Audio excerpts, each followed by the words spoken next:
নমস্কার, শিখা রান্নাঘরে সবাইকে অনেক অনেক স্বাগত। আজ আমি আপনাদের সামনে একটি নতুন রেসিপি নিয়ে হাজির হলাম।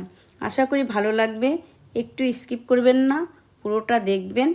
প্রথমে আমি কিছুটা পাবদা মাছ নিয়ে নেব। মাছগুলো কুটে বেছে নিয়েছি।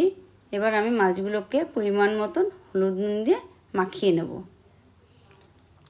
মাছগুলো মাখানো আমার হয়ে গেছে। এবার আমি ওভেনটাকে অন করে একটি কড়া বসাবো। তার মধ্যে পরিমাণ মতন সর্ষের তেল দেব, দিয়ে একটু নেড়েচেড়ে গরম হয়ে গেলে একে একে মাছগুলোকে আমি কিছুটা ভেজে নেব। একটু উল্টে পাল্টে ভেজে নিয়ে মাছগুলোকে নামিয়ে নেব। বাদবাকি মাছগুলো আবার আমি পুনরায় দেব, দিয়ে আবার উল্টে পাল্টে একটু ভেজে নেব। এভাবে আমি সবগুলো মাছ ভেজে নেব। মাছটা ভাজা হয়ে গেছে।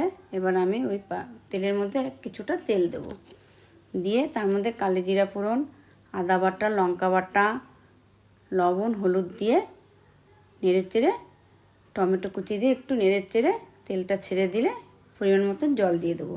তার মধ্যে আমি হলুদ নুন দিয়ে একটু ফুটে উঠলে মাছগুলো দিয়ে কাঁচা লঙ্কা চিড়ে দিয়ে দেবো। দেখুন মাছটা আমার তৈরি। এবার মাছগুলোকে আমি একে একে তুলে নেব।